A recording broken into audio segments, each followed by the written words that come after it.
എല്ലാവർക്കും ഹാപ്പി ഓണം. എല്ലാവരും സുഖമായിട്ടിരിക്കുന്നോ? നമ്മുടെ ഓണവിശേഷങ്ങളൊന്ന് പറയാമെന്ന് കരുതി വന്നതാണ് കേട്ടോ. അപ്പോൾ ഇപ്പോൾ ആദ്യം കണ്ട ഒരു ഗ്രൂപ്പ് ഓഫ് ആൾക്കാരില്ലേ, ഞങ്ങളെല്ലാവരും കൂടെ കൂടിയിട്ടാണ് ഈ പ്രാവശ്യത്തെ ഓണം ആഘോഷിക്കാൻ പോകുന്നത്. അതായത് ഒരു 7 ഫാമിലി അത്രയേ ഉള്ളൂ കേട്ടോ. അപ്പോൾ ഓണത്തിൻ്റെ ഭാഗമായിട്ട് നമുക്ക് ഈ പ്രാവശ്യം കാര്യമായിട്ട് പറഞ്ഞാൽ എനിക്ക് ഈ പ്രാവശ്യം ഓണം ഇല്ല. കാരണം എൻ്റെ അച്ഛൻ്റെ അമ്മ വല്യമ്മച്ചി മരിച്ചിട്ട് 1 വർഷം ആയിട്ടില്ല. അപ്പോൾ കാര്യമായിട്ട് ഓണമൊന്നും ഞാൻ വീട്ടിൽ ഒരുങ്ങുന്നില്ല. പക്ഷെ നമ്മൾ ഇതുപോലൊരു സൊസൈറ്റിയിൽ, അതായത് ഒരു ക്വാർട്ടർ ലൈഫാണ്, നമുക്കിവിടെ ഫ്രണ്ട്സാണ്, നമ്മുടെ ഫാമിലിനൊക്കെ കൂടുതൽ നമ്മളെ ഉപകരിക്കുന്നതും നമുക്ക് ആവശ്യമുള്ളതും നമ്മൾ ജീവിക്കുന്നതും നമ്മുടെ ഫ്രണ്ട്സിൻ്റെ കൂടെയാണ്. അപ്പോൾ ഗ്രൂപ്പായിട്ടൊരു തീരുമാനം എടുക്കുമ്പോൾ അതിനകത്തുനിന്ന് ഒരു ഒഴിഞ്ഞു നിൽക്കുന്നത് നല്ലൊരു സ്വഭാവമല്ല എന്ന് തോന്നിയിട്ട് ഞാൻ എന്ത് ചെയ്തു, നമ്മൾ ഓണത്തിന് പങ്കെടുക്കാം എന്ന് തീരുമാനിച്ചു കേട്ടോ. പക്ഷേ ഈ പ്രാവശ്യം ഓണക്കോടിയോ അല്ലെങ്കിൽ വീട്ടിൽ പൂക്കളോ സദ്യയോ അങ്ങനത്തെ കാര്യങ്ങളൊന്നുമില്ല. നമ്മൾ കർക്കിടക മാസത്തിൽ തന്നെ പിള്ളേർ ഓണത്തിന് വേണ്ടിയിട്ട് ശംഭുവിനെ എല്ലാം ഒരുക്കി കൊടുത്തിരുന്നു. അപ്പോൾ അതുകൊണ്ട് എനിക്ക് അതിൻ്റെ ഉള്ള റിഗ്രറ്റും കാര്യങ്ങളും ഒന്നും ഇല്ല. അപ്പോൾ പിന്നെ നമ്മൾ പുത്തൻകോടി ഒന്നും എടുക്കുന്നില്ല പറഞ്ഞല്ലോ. അതുകൊണ്ട് തന്നെ നമുക്ക് പഴയ ഉണ്ടായിരുന്നൊരു സെറ്റ് സാരി തന്നെയാണ് ഉടുത്തിട്ട് പോകാൻ ഉദ്ദേശിക്കുന്നത്. അപ്പോൾ അതിന് സാരി ഫോൾസ് വെച്ചിട്ടുണ്ടായിരുന്നില്ല. അപ്പോൾ അതൊക്കെ ഒന്ന് വെച്ച് തലേദിവസം തന്നെ നമ്മൾ അയൺ ചെയ്ത് വെച്ചു. അതിനുശേഷം ഉണ്ടായിരുന്ന നമുക്ക് സാധനങ്ങളെല്ലാം കൂട്ടി പെയർ ചെയ്യാം എന്ന് വിചാരിച്ചു കേട്ടോ. ശമ്പൂട്ടിന് ഞാൻ പേരിനൊരു ഓണക്കോടി എടുത്തു കൊടുത്തെങ്കിലും അതല്ല കേട്ടോ ഓണത്തിന് ഇടുന്നത്. അവൻ്റെ പഴയൊരു ബർത്ത്ഡേയുടെ ഡ്രസ്സാണ് ഇടുന്നത്. അപ്പോൾ ഈ പ്രാവശ്യം നമ്മൾ ഭയങ്കര മിനിമലായിട്ട് ചെയ്യാമെന്ന് വിചാരിച്ചേ. പിന്നെ നമ്മുടെ മിസ്റ്റർ ഹസ്ബൻഡ് ഇവിടെ ഇല്ലാത്തത് കൊണ്ട് നമുക്ക് ഒറ്റയ്ക്കാണ് കാര്യങ്ങൾ ചെയ്യേണ്ടത്. ഇവിടം തൊട്ട് തന്നെ ഒറ്റയ്ക്കാണ്. നമ്മുടെ സാരിയൊക്കെ ഒന്ന് പ്രീപ്ലീറ്റ് ചെയ്യാൻ വേണ്ടിയിട്ട് ഇല്ലാത്തൊരവസ്ഥയിൽ നമ്മൾ ഹെൽപ്പ് ചെയ്യുന്നത് ഡംബൽസാണ്. അപ്പോൾ ഡംബൽസ് വെച്ചിട്ട് ഞാൻ കുറച്ചൊരു വെയിറ്റൊക്കെ കൊടുത്തിട്ട് ഒന്ന് പ്രീപ്ലീറ്റ് ചെയ്ത് വെച്ചു. പിന്നെ നമ്മൾ ആദ്യം ഒരു ഗ്രൂപ്പ് ഓഫ് ആൾക്കാരെ കണ്ടില്ലേ, അവർ നമ്മളെല്ലാവരും കൂടി ഒരു മീറ്റിംഗ് കൂടിയായിരുന്നേ ഓണത്തിനൊരു 1 വീക്ക് മുമ്പേ. അതായത് എന്തൊക്കെയാണ് നമ്മൾ ഉണ്ടാക്കുന്നത്, നമ്മൾ പോട്ടിലൊക്കെയാണ് വിചാരിക്കുന്നത്. അങ്ങനെ കിട്ടിയ കാര്യങ്ങളിൽ എനിക്ക് ഉള്ളത് കൂട്ടുകറിയും മധുര പച്ചടിയാണ്. അപ്പോൾ അതിന് വേണ്ടി ഓണത്തിൻ്റെ തലേന്ന് ഉത്രാടത്തിന് തന്നെ നമ്മൾ ഉറയൊഴിച്ച് വെച്ചിരുന്നു കേട്ടോ. നല്ല കട്ട തൈര് കിട്ടാൻ വേണ്ടിയിട്ട്. കടയിൽ നിന്ന് മേടിക്കുന്നതിനേക്കാളും നല്ലത് ഫ്രഷ്ലി ഹോം മെയ്ഡ് അല്ലേ. അപ്പം അങ്ങനെ ഉറയൊഴിച്ച് വെച്ചു. അതിന് ശേഷം ഇത്രയും ഉറയൊഴിക്കാൻ കാരണം എന്താ വെച്ചാൽ നമ്മൾ ആകെ ഒരു 25 പേരേ ഉള്ളൂ, കുഞ്ഞുങ്ങളെയും കൂടെ കണക്കാക്കിയിട്ട്. പക്ഷേ ഞാൻ വിചാരിച്ചു പുളിശ്ശേരിയും കൂടി ഉണ്ടാക്കാമെന്ന്. പുളിശ്ശേരിയും കൂടി ഉണ്ടെങ്കിലല്ലേ ഒരു സദ്യയുടെ വൈബുള്ളൂ. അതാരും ഏറ്റിട്ടുണ്ടായിരുന്നില്ല, അതുകൊണ്ടാണ്. അപ്പോൾ ഓണത്തിൻ്റെ അന്ന് രാവിലെയായി തലേദിവസം കുതിർത്ത് വെച്ചിരുന്ന കടല, കൂട്ടുകറിക്കുള്ള കടലയ്ക്ക് ഉപ്പും മഞ്ഞളും കറിവേപ്പിലയും മുളകും എല്ലാം ഇട്ടിട്ട് ഞാനൊന്ന് കുക്ക് ചെയ്യാൻ വേണ്ടി വെച്ചു. ആ ഒരു സമയത്തേക്ക് പച്ചക്കറി അരിഞ്ഞാൽ മതിയല്ലോ എന്ന് വിചാരിച്ചു. കാരണം തലേദിവസം നമ്മുടെ പ്ലാനിങ് വെച്ച് തലേദിവസം നമ്മളെല്ലാം അരിഞ്ഞു വെക്കുന്നു. നമുക്കപ്പോൾ ഈസി ആണല്ലോ ഉണ്ടാക്കാറുണ്ട്. അപ്പോൾ എന്നോട് അമ്മ പറഞ്ഞു, നീ തലേദിവസം ഒന്നും അരിഞ്ഞു വെക്കണ്ട മോളെ, കാരണം പച്ചക്കായൊക്കെ അല്ലേ, എന്തിനാണ് അത്ര പണിയൊന്നും ഇല്ല, നിനെക്കൊണ്ട് പറ്റും, കടല വേവുന്ന സമയം കൊണ്ട് നിന്നെക്കൊണ്ട് മുറിക്കാൻ പറ്റും, അത്രയല്ലേ ഉള്ളൂ എന്നൊക്കെ വിചാരിച്ചു. ഞാൻ വിചാരിച്ചു ശരിയാണല്ലോ, ഫുൾ സദ്യ ഒന്നും ഉണ്ടാക്കണ്ടല്ലോ, ആകെ 2-3 കറിയല്ലേ ഉണ്ടാക്കണ്ടു എന്ന് വിചാരിച്ചിട്ട് കടല ഞാനൊന്നും ചെയ്തു വെച്ചില്ല, ഒരു പ്രിപ്പറേഷൻ ഒന്നും ചെയ്തു വെച്ചില്ല കേട്ടോ. സാധനങ്ങളെല്ലാം ഒരു കൂട്ടി മേടിച്ചു വെച്ചു എന്നുള്ളത് മാത്രം.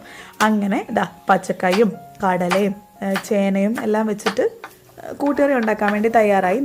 എൻ്റെ വീട്ടിൽ കുമ്പളങ്ങ ഇടാറില്ല, പക്ഷേ പൊതുവേ കുമ്പളങ്ങ ഇടാറുണ്ട് എന്ന് കേട്ടിട്ട് ഞാൻ കുമ്പളങ്ങ വെച്ചിട്ടാണ് ട്രൈ ചെയ്യാൻ ശ്രമിച്ചത്. പക്ഷേ പിന്നീട് തോന്നി ഫസ്റ്റ് അറ്റംപ്റ്റ് തന്നെ ഒരു പരീക്ഷണം വേണ്ടായിരുന്നു. എന്തായാലും വിസിലൊക്കെ പകുതി പോകുന്ന സമയമായപ്പോഴത്തേക്ക് കടല ഓൾമോസ്റ്റ് വെന്തിട്ടുണ്ടായിരുന്നു. പക്ഷേ തണുക്കുമ്പോൾ കുറച്ചുകൂടെ കല്ലിക്കാൻ ചാൻസ് ഉണ്ടല്ലോ. അപ്പോൾ ഒരു വിസിലും കൂടി ആക്കാമെന്ന് എഴുതിയിട്ട് ഞാൻ ചേനയും കൂടെ ഇട്ടു. അപ്പോഴത്തേക്ക് നമ്മുടെ കുക്കർ നിറഞ്ഞു. കാരണം ഇത്രയും പേർക്ക് ഭക്ഷണം ഉണ്ടാക്കാനുള്ള ഫെസിലിറ്റി ഒക്കെ ഒന്നും നമുക്കില്ലല്ലോ. നമ്മളൊരു ന്യൂക്ലിയർ ഫാമിലിനേക്കാളും ചെറിയൊരു ഫാമിലിയാണല്ലോ. ശരി, അങ്ങനെ കുമ്പളങ്ങ അരിഞ്ഞു വെച്ചു. പിന്നെ മധുര പച്ചടി നമ്മൾ നേന്ത്രപ്പഴം കൊണ്ടാണ് ഉണ്ടാക്കാൻ പോകുന്നത്. അപ്പോൾ അതെല്ലാം കാര്യമായിട്ട് അരിഞ്ഞു വെച്ചു. എല്ലാം ഒന്നിന് പുറകെ ഒന്നായിട്ട് ഞാൻ ചെയ്യുന്നുണ്ട്, പക്ഷേ എല്ലാം വീഡിയോ എടുക്കാൻ പറ്റില്ല. അങ്ങനെ നമ്മുടെ കറികളെല്ലാം സെറ്റായി, എല്ലാം റെഡിയായി പാക്ക് ചെയ്ത് കഴിഞ്ഞ് നമ്മൾ റെഡി ആവാൻ നിൽക്കുകയാണ്. അപ്പോൾ വീട്ടിൽ നിന്ന് ലീലമ്മ വിളിച്ചിട്ട് ഇങ്ങനെ സംസാരിച്ചപ്പോൾ അമ്മയോട് ചോദിച്ചിട്ട് എങ്ങനെയാണ് അമ്മ മുല്ലപ്പൂ വെക്കേണ്ടതെന്നൊക്കെ പറയുമ്പോൾ അമ്മ ഭയങ്കരമായിട്ട് നമ്മളെ മോട്ടിവേറ്റ് ചെയ്യുന്നു, ഇങ്ങനെ വെക്കുക അതാണ് നല്ലതെന്ന്. അപ്പോൾ അമ്മ പറഞ്ഞതനുസരിച്ച് ഞാൻ ഇങ്ങനെ വെച്ചെങ്കിലും ശമ്പൂട്ടൻ വന്നിട്ട് ഒരേ വഴക്ക്, അമ്മയ്ക്ക് ഇത്രയും നീളമുള്ള മുടിയുണ്ട്, അപ്പോൾ ഇത്രയും നീളത്തിൽ മുല്ലപ്പൂ വെക്കണം എന്ന് പറഞ്ഞിട്ട് അവൻ എന്നെ കൊണ്ട് അഴിപ്പിച്ചിട്ട് മാറ്റി ഇടിയിപ്പിച്ച് റെഡിയാക്കി നമ്മളൊന്ന് പോയിട്ടുണ്ട് കേട്ടോ. അപ്പോൾ ദൂരെ ഇരിക്കുന്ന അമ്മയെ നമുക്ക് സമാധാനിപ്പിക്കാം, പക്ഷേ കൂടെ നിൽക്കുന്ന ശമ്പൂട്ടനെ നമുക്ക് സമാധാനിപ്പിക്കാൻ കുറച്ച് പാടാണല്ലോ. അപ്പോൾ നമ്മളെല്ലാവരും വന്നപ്പോഴത്തേക്ക് ചേട്ടന്മാർ അടിപൊളിയായിട്ട് പൂക്കളായിട്ട് വെച്ചിട്ടുണ്ട്. നമുക്ക് ഭയങ്കര രസം തോന്നി. പിന്നെ എൻ്റെ തൊണ്ട പോയിരിക്കുകയാണ്. നമ്മൾ ടീച്ചേഴ്സ് ഡേക്ക് തന്നെ പറഞ്ഞല്ലോ, ഈ ഓണപരിപാടിക്ക് മൊത്തം എനിക്ക് കാറ്റ് മാത്രമേ ഉണ്ടായിരുന്നുള്ളൂ. എന്നാലും നമ്മൾ മാറി നിൽക്കാൻ പാടില്ലല്ലോ, നമ്മുടെ കൂട്ടുകാരല്ലേ എല്ലാവരും അല്ലേ. അപ്പോൾ നമ്മൾ ഇത്ര ഫാമിലി മാത്രമേ ഉള്ളൂ, ഒരു കുഞ്ഞു ഗ്രൂപ്പ് കുട്ടികൾ, കുഞ്ഞു ഫാമിലികൾ മാത്രം. അപ്പം ഇതൊക്കെ കാണുമ്പോൾ എനിക്കാകെ വിഷമം ഉണ്ടായിരുന്നത് പ്രജി എൻ്റെ കൂടെ ഇല്ല എന്നുള്ളത് മാത്രമാണ് കേട്ടോ. അപ്പോൾ പ്രജിനെയും കൂടെ ഞാൻ ചുമ്മാ ഒന്ന് ആഡ് ചെയ്തിട്ടുണ്ട് നമ്മുടെ ഒരു സന്തോഷത്തിന്. ഈ ഫോട്ടോ കണ്ടപ്പോൾ എൻ്റെ ആർഷ എന്നോട് ചോദിക്കുകയായിരുന്നു, നീ എന്താ പൂക്കളം ചെവിയിൽ തൂക്കി നടക്കുന്നോന്ന്. പിന്നല്ലാണ്ട് ഓണം ഇങ്ങനെയൊക്കെയല്ലേ നമ്മൾ ആഘോഷിക്കേണ്ടത്, ചെവിയിലെങ്കിൽ ചെവിയിൽ. അപ്പോൾ അങ്ങനെ നമ്മുടെ അടിപൊളി ഹോളൊക്കെ റെഡിയായി, നമ്മൾ തലേദിവസമേ റെഡിയായി, നമ്മളെല്ലാം റിലാക്സ്ഡ് ആയിട്ട് ചില്ല് ചെയ്യുകയാണ്. എനിക്ക് ഭയങ്കര സന്തോഷം തോന്നി നമ്മളെല്ലാവരും ഒരു ഫ്രെയിമിൽ ഇങ്ങനെ കണ്ടപ്പോഴത്തേക്ക്. കാരണം പുതിയ ഗ്രൂപ്പ് ഓഫ് ആൾക്കാരല്ലേ എല്ലാവരും. അന്ന് അവിടെ ആദ്യമായിട്ട് പരിചയപ്പെടുന്നു, കാണുന്നു, സംസാരിക്കുന്നു. മീൻസ് അത്രേ പരിചയപ്പെട്ടിട്ടുള്ളൂ നമ്മൾ, അത്രയും പുതിയ ആൾക്കാരാണ്. പിന്നെ അതിന് ശേഷം കുഞ്ഞുങ്ങളുടെ കളികളായിരുന്നു. ഈ ശമ്പൂട്ടൻ്റെ സന്തോഷം കണ്ടോ, ഓടിത്തുള്ളിച്ചാടി എല്ലാം അറിയാമെന്നുള്ള രീതിയിൽ പറഞ്ഞിട്ട് ഫസ്റ്റ് തന്നെ ഔട്ടായിട്ട് വരും. കാരണം ഈ പാട്ടിൻ്റെ ഓളത്തിന് ആൾ ഡാൻസൊക്കെ കളിച്ച് പോകുന്നേ ഉള്ളൂ, അല്ലാണ്ട് കസേരയിൽ ഇരിക്കണം അങ്ങനെ ഒരു ബോധമൊന്നും ഇല്ല. രണ്ടുപേരും ഒരുമിച്ചൊരു കസേരയിലൊക്കെ കയറിയിട്ട് ആദ്യം തന്നെ ഔട്ടായിട്ട് അടിപൊളിയായിട്ട് വന്നിട്ടുണ്ട്. കാരണം ഇത് ഞാൻ പ്രതീക്ഷിച്ചതാണ്, അവനെല്ലാം അറിയാവുന്നൊരിതിൽ പോവും, എന്നിട്ട് പങ്കെടുക്കൂല. മീൻസ് പാർട്ടിസിപ്പേറ്റ് ചെയ്യണം അല്ലെങ്കിൽ വിന്നാവണം എന്നൊന്നുമില്ല, പ്രൈസ് കിട്ടണം എന്നുണ്ട്, പക്ഷേ പണിയെടുക്കാൻ വയ്യ, അതാണ് കാര്യം. അങ്ങനെ നമ്മുടെ ലിയോൺ കുട്ടി ഫസ്റ്റ് അടിച്ചു. അതിനുശേഷം നമ്മുടെ പെണ്ണുങ്ങളുടെ പരിപാടിയാണ്. നമുക്ക് എല്ലാം കൂടി ഇങ്ങനെ എല്ലാവരും പാസ്സാവുന്നിടം വരെ അല്ലെങ്കിൽ എല്ലാ ഫൈനൽ വരെ നമുക്ക് കാണിച്ചാൽ ബോറടിക്കുമല്ലോ. കാരണം ഇതാണ്, എന്തായാലും പാട്ടൊന്നും ഇടാൻ പറ്റൂല. അങ്ങനെ അപ്പോൾ നമുക്ക് കുറച്ച് സ്പീഡൊക്കെ കൂട്ടാം. കാരണം ഓരോരുത്തരും ഔട്ടാവുന്നിടം വരെ നമ്മൾ കാത്തു നിന്നാൽ വീഡിയോ കാണുന്നവർക്ക് അതൊരു ബോറായിരിക്കും എന്ന് തോന്നി. കാരണം നമ്മളവിടെ ഭയങ്കരമായിട്ട് എൻജോയ് ചെയ്തു, ശരി തന്നെയാണ്. അപ്പോൾ അങ്ങനെ ഞങ്ങൾ ഓരോ റൗണ്ടിൽ പാട്ടൊക്കെ മാറ്റി അടിപൊളിയായിട്ട് ഞങ്ങൾ കൂടി തിരിച്ച് കറങ്ങാൻ തുടങ്ങിയപ്പോൾ എനിക്ക് മെല്ലെ തല ഇറങ്ങാൻ തുടങ്ങി. അതുവരെ ഓക്കെ ആയിരുന്നു കേട്ടോ. പിന്നെ നമ്മുടെ അമ്മൂട്ടി ആക്റ്റീവായിട്ട് നടന്നിട്ട് എല്ലാവരെയും ഗൈഡ് ചെയ്യുന്നുണ്ട്, ഇതുവഴി പോകുമെന്നൊക്കെ പറഞ്ഞിട്ട് ആളും നമ്മുടെ കൂടെ വട്ടം കറങ്ങുന്നുണ്ട്. ഒരു രസം തോന്നി കാണും. അങ്ങനെ നമ്മുടെ അമ്പലത്തിലൊക്കെ പോയിട്ട് പ്രദക്ഷിണം വെക്കുന്ന പോലെ ആര് തോറ്റാലും ആര് ജയിച്ചാലും അവൾ കൈയടിക്കുന്നുണ്ട്. ഒരു സന്തോഷമല്ലേ. അങ്ങനെ അവസാനത്തെ റൗണ്ടിൽ ഞാനും അരുണിമ എത്തിയിട്ടുണ്ട്.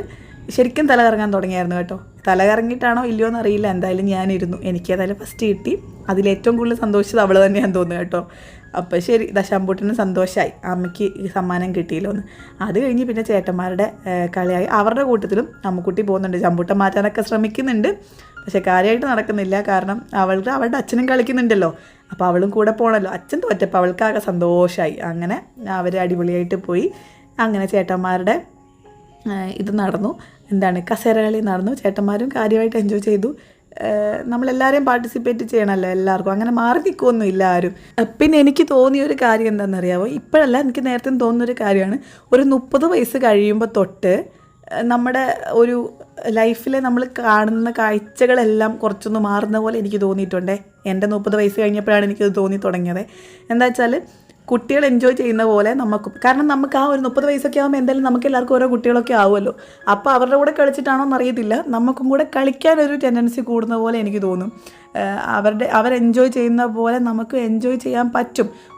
എനിക്ക് തോന്നുന്നു ഒരു 15, 16, 17, 20 വയസ്സൊക്കെ ആകുമ്പോൾ അത്ര ഇല്ല. കാരണം ഇവനെ തന്നെ കണ്ട അവന് വലിയ ഇൻട്രസ്റ്റ് ഇല്ല, അവരൊരു ചമ്മലാണ് ആ ഒരു പ്രായത്തിൽ. പക്ഷെ ഞങ്ങൾ വലിയവർ അച്ഛന്മാരും അമ്മമാർക്കുമാണ് കളിക്കാൻ കൂടുതൽ താല്പര്യം. കാരണം എല്ലാ കളിയിലും ഞങ്ങൾ കളിക്കാമെന്നുള്ള രീതിയിൽ തന്നെയാണ് നമ്മൾ നിൽക്കുന്നത്. ഞങ്ങൾക്ക് ഭയങ്കര ഇൻട്രസ്റ്റ് ആണ്. കുട്ടികൾ കളിച്ചില്ലെങ്കിലും അങ്ങോട്ട് മാറി നിന്നോ, ഞങ്ങൾ കളിക്കട്ടെ എന്നൊരു രീതിയിലാണ് ഞങ്ങൾ നിന്നത്. അതല്ലേ രസമല്ലേ, നമ്മൾ കണ്ടിട്ടല്ലേ കുട്ടികൾ വളരുക. അപ്പോൾ അങ്ങനെ അവസാനം നമ്മുടെ ജോഷിയേട്ടനും ഫസ്റ്റ് അടിച്ചിട്ടുണ്ട്. അതിനുശേഷം നമ്മുടെ കുഞ്ഞുമക്കളുടെ സുന്ദരിക്ക് പൊട്ടുകൊത്തലായിരുന്നേ. ഇവന്മാർ വില്ലന്മാരാണ്. കാരണം ചേട്ടന്മാരിത് പ്രിൻ്റ് എടുത്ത് വന്നത് ഒട്ടിക്കുമ്പോഴും എല്ലാം ഇവന്മാർ അവിടെ നിൽക്കുന്നുണ്ടല്ലോ.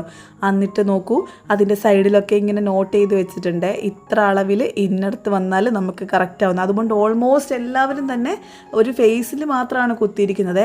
മീൻസ് കറക്റ്റ് ഉള്ള സ്ഥലത്ത് തന്നെ. ഈ കുഞ്ഞുമക്കളാണ് ശരിക്കും കഷ്ടപ്പെട്ട് പണിയെടുത്തിട്ടുള്ളൂ.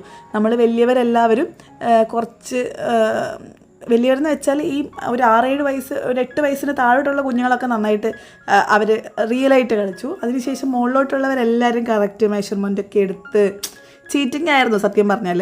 മീൻസ് ആരും കണ്ടിട്ടല്ല ചെയ്യുന്നത്, എന്നാലും അതിനൊന്നും ഇത് കണ്ടോ, ഇവരാണെങ്കിലും ആ ഒരു അവിടെ ഇങ്ങനെ മടക്കി വെച്ചേക്കുന്ന കണ്ടോ, ആ ഒരു ഭാഗം കറക്റ്റ് ഭാഗം. എന്നിട്ട് മെഷർമെൻ്റൊക്കെ എടുത്തു, പക്ഷേ തെറ്റിപ്പോയി. എന്നാലും ആ ഒരു മെഷർമെൻറ്റ്, ആ ഒരു ചെറിയൊരു ചീറ്റിങ്. ശമ്പൂനെ കണ്ടോ, ഒന്നും അറിയത്തില്ല, നേരെ ചെന്നങ്ങ് കുത്തുക. എന്നാലും അവരൊരു സന്തോഷം, ഫേസിൻ്റെ എവിടെയെങ്കിലും തലയിലെങ്കിലും കുത്തിയില്ലോ എന്നുള്ളത്. പിന്നെ അമ്മൂട്ടിയും ധോനിക്കുട്ടിയും ധ്രുവക്കുട്ടിയും എല്ലാവരും കുഞ്ഞുമക്കളെല്ലാവരും പട്ടുപാവാടയും പുത്തൻകുപ്പയൊക്കെ ഇട്ട് ഓടിച്ചാടി നടന്നു.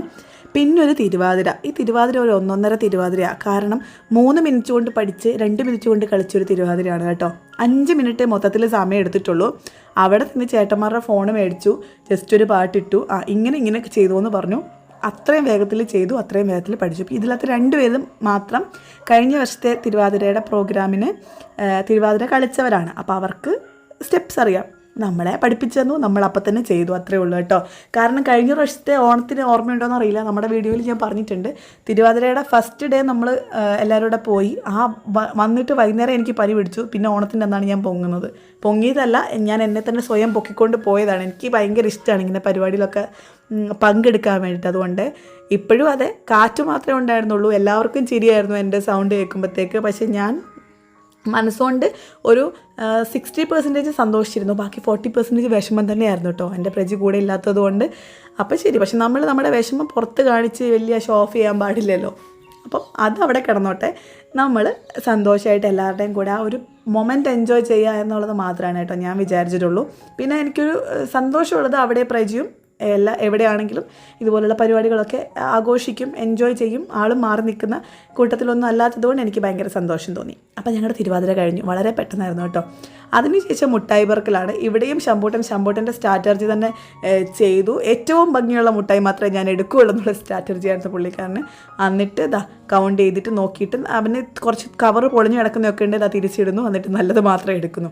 എത്ര കൗണ്ട് ചെയ്ത് മേടിക്കണം എന്നുള്ളതല്ല, അവന് ഭംഗിയുള്ളത് മാത്രം എടുക്കുക എന്നുള്ളതാണ്. ഇതിങ്ങനത്തെ മുട്ടായി അല്ലേ, അപ്പോൾ അതിൻ്റെ തോലൊക്കെ കുറച്ച് പൊളിഞ്ഞിരിക്കുക. എന്നോട് വന്നിട്ട് പറയണം, അമ്മ അതിൻ്റെ കവർ പൊളിഞ്ഞിരിക്കുകയെന്ന്, അതുകൊണ്ടാണ് ഞാൻ കളഞ്ഞതെന്ന്. അവസാനം 5 മുട്ടായിയേ കിട്ടിയുള്ളൂ. നമ്മുടെ ദക്ഷക്കുട്ടിയാണ് ജയിച്ചത്. ഇത് കണ്ടോ, ഇത് കണ്ടാൽ ഒരു സദ്യയാണെന്ന് പറയുമോ? അതൊക്കെ നമ്മുടെ സദ്യകളാണ്. നമ്മൾ ഓരോ പാത്രത്തിൽ നിറച്ച് കൊണ്ടുവന്ന സ്നേഹമാണ് അതൊക്കെ. അപ്പോൾ ആദ്യം നമ്മൾ മഹാബലിക്ക് അല്ലെങ്കിൽ വിഘ്നേശ്വരനൊക്കെ നമ്മൾ വിളമ്പിട്ടോ. വിളക്കത്ത് വിളമ്പിയിട്ട് ആ കൂട്ടത്തിൽ തന്നെ നമ്മൾ കുഞ്ഞുമക്കളെയാണ് ഇരുത്തിയത് കേട്ടോ. കുഞ്ഞുമക്കൾക്കെല്ലാം വിളമ്പി കൊടുത്തു. കാരണം അവർക്കിനിയും കളിക്കേണ്ടതല്ലേ. അപ്പോൾ ഇത്രയും അവർ ഭയങ്കര ഓടിച്ചാടി നടന്ന് കളിക്കുകയും ചെയ്തു. അവർക്ക് നല്ല വിശപ്പുണ്ട്.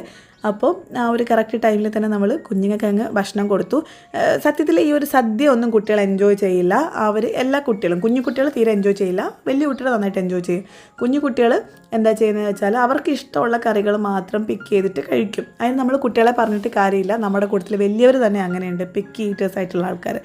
അപ്പം ശമ്പൂട്ടിൽ ഇത്രയും കറി കണ്ടപ്പോൾ എന്തിനാ അമ്മ ഇതൊന്നും ഞാൻ കഴിക്കൂലല്ലോ എന്നുള്ള രീതിയിൽ നിൽക്കുന്നത്. അതിനുശേഷം അമ്മ ഒന്ന് വാരിത്തരണേ, അങ്ങനെയുള്ള ഇതൊക്കെയാണ്. അവന് ഭയങ്കര ബുദ്ധിമുട്ടാണ്. ഇങ്ങനെ പെട്ടെന്ന് കഴിക്കണമല്ലോ. അപ്പോൾ നമ്മളൊരു നമ്പർ പറഞ്ഞായിരുന്നു, എല്ലാം ഫിനിഷാക്കി നല്ല ക്ലീൻ ആയിട്ട് ഇല വെക്കുന്ന ആൾക്ക് സമ്മാനം ഉണ്ടെന്ന് പറഞ്ഞായിരുന്നേ. അപ്പോൾ ശമ്പൂട്ടിൻ്റെ അടുത്ത മോട്ടോ എന്ന് പറയുന്നത് ഇല ക്ലീൻ ആക്കുക. അതിന് അവനെ കൊണ്ട് നടക്കില്ല എന്ന് അവനെ നന്നായിട്ടറിയാം. അതുകൊണ്ട് എന്നെ പിടിച്ച് അടുത്തിങ്ങനെ നിർത്തിയിട്ടുണ്ടായിരുന്നു കേട്ടോ. അങ്ങനെ പരിപ്പ് ഒഴിച്ചപ്പം വേണ്ടാന്ന്, പച്ചടി വിളിച്ചപ്പം എല്ലാവരോടും വിളിച്ചു പറഞ്ഞു, അയ്യോ എനിക്ക് കപ്പപ്പുഴുക്ക് വേണ്ടേന്ന്. അവന് മഞ്ഞ കളർ കാണുന്ന എല്ലാം കപ്പപ്പുഴുക്കാണ്, കാരണം ഞാൻ അഡിക്റ്റാണല്ലോ. അപ്പോൾ അങ്ങനെ പരിപ്പും പപ്പടവും എല്ലാം കൂട്ടിയിട്ട് അവൻ കഴിച്ചു. പിന്നെ എന്താ വെച്ചാൽ നമ്മൾ കേരളത്തിൻ്റെ തിരുവനന്തപുരം തൊട്ട് കാസർഗോഡ് വരെയുള്ള എല്ലാവരും ഉണ്ടായിരുന്നു കേട്ടോ, ഈ ഒരു 7 ഫാമിലിയിൽ. അപ്പോൾ ഓരോരുത്തരുടെയും സദ്യ വേറെ രീതിയിലാണല്ലോ. അപ്പോൾ നമ്മൾ ഗ്രൂപ്പിലേക്ക് ഇങ്ങനെ ചർച്ച ഉണ്ടായിട്ടുണ്ടായിരുന്നു. അങ്ങനെ ഇങ്ങനെ എല്ലാ ചർച്ചകളും നടന്നു. സാധാരണ ഒരു പട്ടാളത്തിൻ്റെ ക്വാർട്ടറിൽ അല്ലെങ്കിൽ ഇതുപോലുള്ള ഓണപ്പരിപാടിയിൽ സംഭവിക്കുന്നത്, അതായത് എല്ലായിടത്തും ആൾക്കാർ വരുമ്പം ഉണ്ടാകുന്ന ഒരു ചർച്ചകളെല്ലാം നടന്നു കേട്ടോ. അതിന് ശേഷമാണ് നമ്മൾ ഈ സദ്യയിലേക്ക് എത്തിച്ചേർന്നത്. അപ്പം എല്ലാ രീതിയിലുള്ള കാര്യങ്ങളുണ്ട്. ഇപ്പം തിരുവനന്തപുരത്തെ രീതിയിലുള്ള സാധനങ്ങളും ഉണ്ട്, കാസർഗോഡ് രീതിയിലുള്ള സാധനങ്ങളുണ്ട്, പാലക്കാട് രീതിയിലുള്ള സാധനങ്ങളുണ്ട്, കോട്ടയം രീതിയിലുള്ള സാധനങ്ങളുണ്ട്, എല്ലാം ഉണ്ട് കേട്ടോ. അപ്പോൾ അങ്ങനെ നമ്മൾ സദ്യ കഴിക്കുകയാണ്. അപ്പോൾ ചിലയിടത്ത് സാമ്പാർ കഴിഞ്ഞ് പായസം കൂട്ടി കഴിക്കും, ചിലയിടത്ത് രസവും എല്ലാ ഭക്ഷണം എല്ലാം കഴിഞ്ഞതിന് ശേഷം ലാസ്റ്റ് ഈ പായസം കുടിക്കും. അങ്ങനെയൊക്കെ ഉണ്ടല്ലോ. അപ്പോൾ അവരവർക്ക് ഏതാണോ ഇഷ്ടമുള്ള ഫേവറബിളായിട്ടുള്ള രീതി അതേ രീതിയിൽ നമ്മളങ്ങ് ഫോളോ ചെയ്ത്, എല്ലാവർക്കും എല്ലാവരുടെയും സന്തോഷം തന്നെയല്ലേ വലുത് അല്ലേ.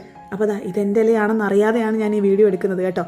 എന്നിരുന്നാലും ശരി, ഞാൻ ഇപ്പോൾ നമുക്ക് എല്ലാവർക്കും കൂടെ ഒറ്റ ഒരു സ്ട്രെച്ചിന് ഇരിക്കാനുള്ള ആൾക്കാരേ ഉള്ളൂ. ശരിക്കും പറഞ്ഞാൽ നമ്മളാകെ കുട്ടികളുടെ ഒരു സെക്ഷൻ കഴിഞ്ഞാൽ വലിയവർക്കൊരു സെക്ഷൻ ഇരിക്കാനുള്ളതേ ഉള്ളൂ. കാരണം 7 ഫാമിലി എന്ന് പറഞ്ഞാൽ ആകെ 14 പേരേ ഉള്ളൂ. നമുക്ക് 14 പേർക്ക് ഒരുമിച്ചിരിക്കാം. പക്ഷേ പ്രശ്നം എന്ന് വെച്ചാൽ പൊടി മക്കളുണ്ടല്ലോ, അവരെ കൂടെ നമ്മൾ നോക്കണമല്ലോ. അതുകൊണ്ട് ആദ്യം ഒരു സെറ്റ് ആൾക്കാർ കഴിച്ചിട്ട് നമുക്ക് കഴിക്കാമെന്ന് കരുതി. അരുണിമയ്ക്ക് എന്തായാലും ഒരുമിച്ച് കഴിക്കാൻ പറ്റില്ല, 2 മക്കളുണ്ട്, അവരെ നോക്കണ്ടേ. അപ്പം ഞാൻ കരുതി ഞാൻ എന്തായാലും അവളുടെ കൂടെ ഇരിക്കും. അവളെ ഒറ്റയ്ക്ക് ഇരുത്താൻ പറ്റില്ലല്ലോ, ബാക്കി എല്ലാവരും ഓൾറെഡി ഇരിക്കുകയും ചെയ്തു. അപ്പോൾ നമുക്ക് അങ്ങനെ ചെയ്യാൻ കരുതി ഞാൻ കുറച്ച് പിന്നെ കഴിക്കാമെന്ന് കരുതി. അതുകൊണ്ടാണ് ആദ്യത്തെ അവരുടെ വീഡിയോ എടുത്തത്. അതിനുശേഷം നമ്മൾ പരിപ്പ് കൂട്ടി കഴിച്ചു, സാമ്പാർ കൂട്ടി കഴിച്ചു, പ്രഥമനും പഴവും പപ്പടവും കൂട്ടി കഴിച്ചു. അപ്പോൾ എൻ്റെ കയ്യിൽ ഒരു കയ്യിൽ ക്യാമറ, ഒരു കയ്യിൽ ഭക്ഷണം. അപ്പം ഞാൻ ദൂരെ ഫോണിൽ കളിച്ചുകൊണ്ടിരുന്ന സജിനെ വിളിച്ചിട്ട്, സജിനെ എനിക്ക് പഴമൊന്ന് പൊളിച്ചതാപ്പാന്ന് പറഞ്ഞപ്പോഴത്തേക്ക് ആൾ ഓടി വന്ന് പഴമൊക്കെ പൊളിച്ചെന്ന് ഞാൻ അടിപൊളിയായിട്ട് നമ്മുടെ പ്രഥമൻ എൻജോയ് ചെയ്തു കേട്ടോ. എല്ലാവരും പൊതുവേ ഇതിനെ പായസം എന്നാണ് പറയുന്നത്. അപ്പോൾ എൻ്റെ ഒരു അറിവ് ഞാൻ പറയട്ടെ, ഈ ശർക്കര ചേർത്ത് ഉണ്ടാക്കുന്നതിനെ നമ്മൾ പായസം എന്ന് പറയാറില്ല, പ്രഥമൻ എന്നാണ് പറയാറ്.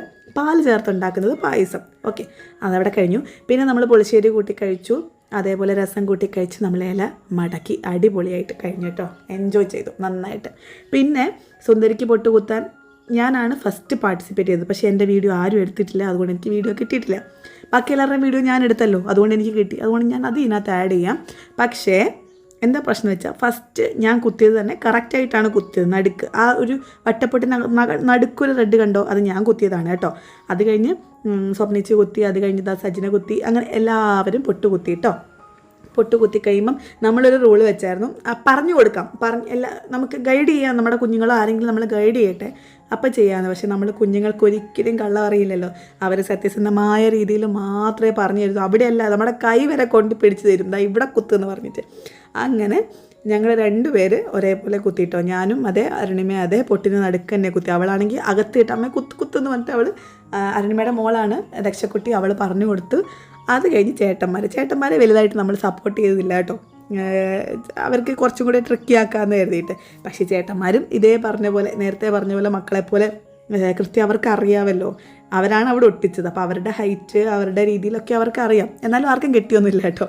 അപ്പോൾ അങ്ങനെ, എന്നാലും ഒരു രസമല്ലേ നമുക്കിത് കണ്ടിരിക്കാനും നമ്മൾ എൻജോയ് ചെയ്യാനും എല്ലാവരും ഈ ഒരു രസമല്ലേ. അങ്ങനെ ഏകദേശം എല്ലാ ചേട്ടന്മാരും ഫേസിൽ തന്നെ, അല്ലെങ്കിൽ നെറ്റിയിൽ തന്നെയാണ് ഓൾമോസ്റ്റ് എല്ലാവരും കുത്തിയതെന്ന് വേണമെങ്കിൽ പറയാം.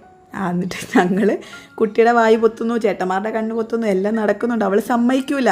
എന്നാൽ എൻ്റെ അമ്മ കഴിഞ്ഞില്ല, എന്നാൽ പിന്നെ എനിക്ക് മിണ്ടാതിരിക്കുക, അങ്ങനൊന്നും ഇല്ല. കുട്ടികൾക്ക് എല്ലാവരെയും ജയിപ്പിക്കണം. അതാണ് കേട്ടോ നമ്മൾ ചില സമയത്ത് നമുക്ക് എപ്പോഴും കുട്ടികളുടെ മനസ്സായിരിക്കണം എന്ന് പറയുന്നത്. എല്ലാവർക്കും ഒരേപോലെ ജയിക്കണം, എല്ലാവരും ജയിക്കണം എന്ന് വിചാരിക്കുന്ന ഒരു മനസ്സുണ്ടല്ലോ. അതൊക്കെ ഇനി നമുക്ക് കിട്ടുമോ? ഇല്ലായിരിക്കും അല്ലേ. എന്തായാലും കൊള്ളാം. പറഞ്ഞ് എൻ്റെ തൊണ്ട പൊട്ടിത്തെറിക്കാനായി. അന്ന് ഓണത്തിൻ്റെ പരിപാടിക്ക് കഴിഞ്ഞ് വന്നപ്പോഴത്തേക്ക് എനിക്ക് പിന്നെ കാറ്റേ ഉണ്ടായിരുന്നുള്ളൂ. നാട്ടിൽ നിൽക്കുന്ന അച്ഛനും അമ്മയ്ക്കും ആണ് വിഷമം.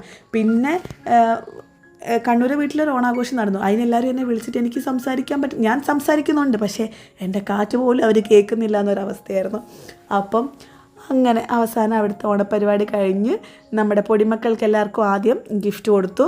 ഇത് ഒരു ജയിച്ചതിൻ്റെ ബേസിസിലല്ല, ഒരു സന്തോഷം എന്ന ഈ പൊടികളെ നമുക്ക് സാറ്റിസ്ഫൈ ചെയ്തല്ലേ പറ്റുള്ളൂ. അപ്പോൾ അവർക്ക് വേണ്ടിയിട്ട് ഒരു കുഞ്ഞു സമ്മാനം എല്ലാവർക്കും കൊടുത്തു. അതിന് ശേഷമാണ് നമ്മൾ പിന്നെ പാർട്ടിസിപ്പൻസിന്, അതായത് പരിപാടിയിൽ പങ്കെടുത്ത് ജയിച്ചവർക്ക് കൊടുത്തത്. അങ്ങനെ കണ്ടതാ, ഒരാൾ പോയാൽ ട്രെയിൻ പോലെ ബാക്കിയെല്ലാം പോയിക്കോളൂ. അങ്ങനെയാണ് കുഞ്ഞുങ്ങൾ സ്കൂളിലൊക്കെ അങ്ങനെയല്ലേ. ഇപ്പോഴും ശംഭുവിൻ്റെ സ്കൂളിൽ പോയിട്ട് കാണുമ്പോൾ എനിക്ക് ചിരി വരും. അങ്ങനെ നമ്മൾ ജയിച്ച കുട്ടികൾക്കും എല്ലാവർക്കും, എല്ലാ കുഞ്ഞുങ്ങൾക്കും ഒരു ഗിഫ്റ്റ് എന്നുള്ള രീതിയിൽ കിട്ടത്തക്ക രീതിയിലാണ് നമ്മൾ ഇതൊക്കെ ചേട്ടന്മാർ ഇത് ഓർഗനൈസ് ചെയ്തത് കേട്ടോ. അപ്പോൾ ഇവനിതാ സുന്ദരിക്ക് പൊട്ടുകുത്തലിനും അങ്ങനെ ഫസ്റ്റ് കിട്ടിയതാണ്. അങ്ങനെ ഓരോ സമ്മാനങ്ങളൊക്കെ കൊടുത്തു. അമ്മക്കുട്ടിക്ക് ഭയങ്കര സന്തോഷം, ആര് മേടിച്ചാലും. കസേര കളിയുടെ ഫസ്റ്റ് വന്നു. അതിനുശേഷം പിന്നെ വലിയവരുടെ കസേര കളിക്കും സുന്ദരിക്ക് പൊട്ടുകുത്തലിനും സമ്മാനം കിട്ടിയല്ലോ. അപ്പോൾ കസേര കളിക്ക് എനിക്കാണ് കിട്ടിയത്. അപ്പോൾ എനിക്ക് ഒരു സമ്മാനം തന്നിട്ടുണ്ട്. അമ്മൂട്ടി വീണ്ടും വന്നിട്ടുണ്ട്. അമ്മൂട്ടി നല്ല എൻജോയ് ചെയ്യുന്നുണ്ടായിരുന്നു കേട്ടോ. പിന്നെ സുന്ദരിക്ക് പൊട്ടുകുത്തലിന് എനിക്കും അരുണിമയ്ക്കും ഫസ്റ്റ് ഉണ്ട്. ഞങ്ങൾ രണ്ടുപേരും കുത്തിയായിരുന്നു. പിന്നെ അതിനൊരു രണ്ടാമതൊരെണ്ണം കൂടെ വെക്കാമെന്ന് പറഞ്ഞപ്പോൾ ഞങ്ങൾ തന്നെ പറഞ്ഞു വേണ്ട, ഞങ്ങൾ ഷെയർ ചെയ്തെടുത്തോളാം. കാരണം രണ്ടുപേർക്കും ഒരേ ഗിഫ്റ്റാണ്. അപ്പോൾ ഒരേപോലത്തെ രണ്ട് ഗിഫ്റ്റ് എനിക്ക് ആവശ്യമില്ലല്ലോ. അപ്പോൾ അത് അങ്ങനെ ഞങ്ങൾ രണ്ടുപേരും ഷെയർ ചെയ്തെടുത്തു. അതിനുശേഷം നമ്മൾ വിളക്ക് അണച്ച് നമ്മുടെ പരിപാടി ഒന്ന് വൈൻഡ് അപ്പ് ചെയ്തു. അപ്പം തന്നെ കറണ്ടും പോയി. ഭയങ്കര ടൈമിംഗ് ആയിരുന്നു. അതിന് ശേഷമുള്ളൊരു പരിപാടിയാണ് അടിപൊളി പരിപാടി. ഇവിടെ ഒന്ന് സൂക്ഷിച്ച് നോക്കിയാൽ മനസ്സിലാവും കുട്ടികളാണോ ശരിക്കും വലിയവരാണോ മനസ്സുകൊണ്ട് ശരിക്കും എൻജോയ് ചെയ്യുന്നതെന്ന്.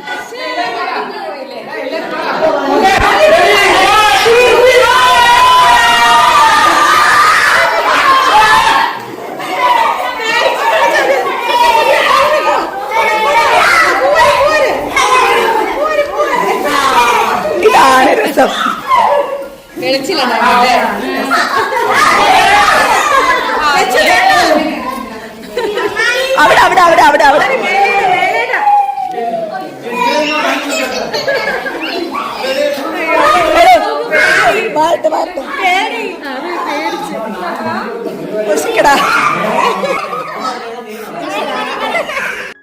ഈ ഓണപ്പരിപാടി തുടങ്ങിയപ്പോൾ തന്നെ ഞങ്ങളുടെ ചർച്ചയിൽ ഉണ്ടായിരുന്നത് ഓണപ്പൂക്കളം അവസാനം വാരിക്കണം എന്നുള്ളത് തന്നെയാണ്. എല്ലാ വർഷവും നടക്കാറുണ്ട്. പക്ഷേ ആ ഒരു പൂക്കളം കണ്ടപ്പോൾ നമുക്ക് വരാൻ തോന്നിയില്ലെങ്കിലും ഇങ്ങനെ എൻഡ് ചെയ്യുന്നതാണ് എപ്പോഴും നല്ലത് എന്ന് തോന്നി കേട്ടോ. അങ്ങനെ ആ കറണ്ട് വന്നു, കുഞ്ഞുങ്ങൾ അടിപൊളിയായിട്ട് എൻജോയ് ചെയ്തു. എനിക്ക് ഇതിനകത്ത് ബെറ്ററായിട്ട് തോന്നിയത് ശംഭുവിനെ കുർത്ത ഇടിയിപ്പിച്ചതിൽ തോന്നിയത്, ഒന്നാമത് അവൻ ഇവിടെ ഷഡ്ഡിയിട്ട് നടക്കേണ്ട ഞാൻ കാണേണ്ട വന്നതിന് മുണ്ടെടുത്തായിരുന്നു. രണ്ടാമത് ഫുള്ള് കറയാണ്, എല്ലാവരുടെയും ഡ്രസ്സ് കറയായി. അപ്പോൾ അങ്ങനെ നമ്മുടെ ഇവിടെ ഓണാഘോഷം കഴിഞ്ഞിരിക്കുന്നു. പക്ഷേ ഇന്ന് പോവല്ലേ അവിടെ എൻ്റെ ചെയ്തിട്ടില്ല. നമ്മുടെ നാട്ടിലെ ഓണം കൂടെ ഒന്ന് കണ്ടാലോ. നമ്മുടെ ഇടത്തിൽ വീട് എല്ലാം കൂടെ ഒന്ന് കൂടിയായിരുന്നു കേട്ടോ. എല്ലാവരും ഫാമിലിയായിട്ട് നമ്മൾ നാട്ടിൽ ചെന്നപ്പോൾ കഴിഞ്ഞ പ്രാവശ്യം കൂടിയില്ലേ, അതേപോലെ എല്ലാവരും കൂടിയിട്ട് തിരുവോണം ഉത്രാടവും തിരുവോണം എന്തായാലും പറ്റില്ല, നമ്മൾ അവരവരുടെ വീട്ടിൽ ഭയങ്കര തിരക്കായിരിക്കും. അതുകൊണ്ട് അവിട്ടത്തിന്, അതായത് ഓണാഘോഷം കഴിഞ്ഞ് വന്നിട്ട് അടുത്ത ദിവസം അവിട്ടത്തിന് നമ്മൾ ഇച്ഛൻ്റെ വീട്ടിൽ വെച്ചിട്ട് എല്ലാവരും കൂടെ കൂടിയിട്ടോ. അപ്പം അവിടെയും അത്യാവശ്യം കളികളും ഗെയിമും ഭക്ഷണവും എല്ലാവരും കൂടെ ഒരുമിച്ച് കൂടി. എനിക്ക് ഭയങ്കര വിഷമം വന്നു, എന്നാലും സന്തോഷവും വന്നു. ഒരു പൊടിക്ക് വിഷമമാണ് കൂടുതൽ, കാരണം ഞാനില്ലല്ലോ, നമ്മൾ ടിക്കറ്റ് വരെ എടുത്തതാണല്ലോ പോകാനായിട്ട്. എന്നിട്ട് പോകാൻ പറ്റാത്തത് കൊണ്ട് ഒരു വിഷമം, അത്രേ ഉള്ളൂ കേട്ടോ. നാട്ടിലായിരുന്നെങ്കിൽ കുറച്ചും കൂടി ഞാൻ നന്നായിട്ട് എൻജോയ് ചെയ്തേനെ എന്ന് എനിക്ക് തോന്നി കേട്ടോ. സ്വാഭാവികമായിട്ടും രജിക്കും വിഷമമുണ്ട്, കാരണം ഇത്രയും പേരെ ഒരുമിച്ച് കാണുക, നമ്മുടെ ഫാമിലിയിലെ എല്ലാവരെയും കൂടെ ഒരുമിച്ച് കാണുക എന്ന് പറയുന്നത് തന്നെ വലിയൊരു കാര്യമാണ്. അതുകൊണ്ടാണ് നമ്മൾ വരുമ്പോൾ എങ്ങനെയെങ്കിലുമൊക്കെ എല്ലാവരെയും വലിച്ച് ഒരുമിച്ച് കൂട്ടിയിടുന്നത്. പക്ഷേ എന്നാലും എല്ലാവരും സന്തോഷമായിട്ട് എൻജോയ് ചെയ്തു, എല്ലാവരും ഒരുമിച്ച് കണ്ടു, എല്ലാവരും കുറേ സമയം ഒരുമിച്ച് സ്പെൻഡ് ചെയ്തു. അതേപോലെ കോമ്പറ്റീഷൻസൊക്കെ എല്ലാവരും, കുട്ടികളൊക്കെ കൂടുതൽ എനിക്ക് തോന്നുന്നു ഇവിടെ വലിയവർ തന്നെയാണ് കൂടുതൽ പാർട്ടിസിപ്പേറ്റ് ചെയ്തെന്ന് തോന്നുന്നു. പിന്നെ എൻ്റെ വീട്ടിലെ പോരാളി ഒരിക്കലും വിട്ടുകൊടുക്കില്ല, ഗെയിംസിലായാലും ഇങ്ങനെ ഒത്തുകൂടലിലായാലും ഒക്കെ. എൻ്റെ അമ്മയ്ക്കാണ് ഏറ്റവും കൂടുതൽ സന്തോഷമുള്ളത് കേട്ടോ ഈ വക കാര്യങ്ങൾക്കൊക്കെ. ചേച്ചി അമ്മയും എൻ്റെ നാത്തൂനും അമ്മയാണ്, അവർ രണ്ടുപേരും അമ്മ തന്നെയാണ് ജയിക്കുക. ചേച്ചി ഒരിക്കലും അമ്മയുടെ അടുത്ത് എന്തായാലും എത്തിപ്പെടില്ല. അങ്ങനെ എൻ്റെ കണ്ണൂർ വീട്ടിലെയും ആഘോഷം കഴിഞ്ഞു. ഇനി എനിക്കുള്ളത് എൻ്റെ ആലപ്പുഴ വീടാണ്. അവിടെ ഈ പ്രാവശ്യം എന്തായാലും ഓണമില്ല. അപ്പോൾ വെല്ലുമിച്ചി മരിച്ചിട്ട്, അതായത് അച്ഛൻ്റെ അമ്മ മരിച്ചിട്ട് 1 വർഷം ആവുന്നില്ല. ഞാൻ നേരത്തെ പറഞ്ഞതുപോലെ തന്നെ അവർക്ക് ഇതൊരു നോർമൽ ഡേ ആയിരുന്നു. രാവിലെ എണീറ്റു, നമ്മുടെ കാര്യങ്ങൾ ചെയ്തു, അമ്പലത്തിലെ കാര്യങ്ങൾ ചെയ്തു, വിളക്ക് കൊളുത്തി, അങ്ങനത്തെ കാര്യങ്ങൾ മാത്രം. നോർമലി ഉള്ള രീതിയിലുള്ള ഭക്ഷണങ്ങളും കാര്യങ്ങളും എല്ലാം. ഒരു ആഘോഷങ്ങളും ഇല്ല ഈ വർഷം, ഒന്നുമില്ല. നമ്മുടെ കർക്കിടക മാസം ആയാലും നമ്മൾ ചടങ്ങുകളും കാര്യങ്ങളൊന്നും ചെയ്തിട്ടില്ല. അങ്ങനെ സിമ്പിളായിട്ട് നമ്മുടെ എല്ലാവരുടെയും ഓണം അങ്ങനെ ഒരു ഓർമ്മയായിട്ടുണ്ട്. ഒരു സന്തോഷം നിറഞ്ഞ ഇതുവരെ ഇല്ലാത്ത പോലത്തെ ഒരു ഓണം, അത്രേ ഉള്ളൂ. എന്തായാലും ഇതേപോലെ എൻ്റെ വീഡിയോയിൽ വന്നിട്ടുള്ള, അല്ലെങ്കിൽ നമ്മുടെ ആ ഒരു ദിവസത്തിന് നമ്മുടെ കൂടെ പങ്കായിട്ടുള്ള, അല്ലെങ്കിൽ ആ ദിവസത്തിൻ്റെ ഓർമ്മയിൽ നമ്മുടെ പങ്കായിട്ടുള്ള എല്ലാവർക്കും നന്ദി. അതേപോലെ ഈ വീഡിയോ കണ്ടുനിൽക്കുന്ന എല്ലാവർക്കും ഒരുപാട് നന്ദി. നമ്മുടെ വീഡിയോസ് ഇഷ്ടമാകുകയാണെങ്കിൽ നമ്മുടെ പഴയ വീഡിയോസും നമ്മുടെ ബാക്കിയുള്ള വീഡിയോസൊക്കെ ഒന്ന് പോയി കണ്ടിട്ട് ഉറപ്പായിട്ടും നമ്മുടെ ചാനൽ സബ്സ്ക്രൈബ് ചെയ്യുക. അഭിപ്രായങ്ങൾ പറയുക, ലൈക്ക് ചെയ്യുക, ഷെയർ ചെയ്യുക. നിങ്ങളുടെ അഭിപ്രായങ്ങൾ ഉറപ്പായിട്ടും കമൻറ്റിലൂടെ പറയുക കേട്ടോ. എന്നാലല്ലേ നമുക്ക് എന്തെങ്കിലും മാറ്റങ്ങളൊക്കെ വരുത്താൻ പറ്റുള്ളൂ. അപ്പോൾ അത്രയേ ഉള്ളൂ. Thank you. വീണ്ടും കാണാമേ.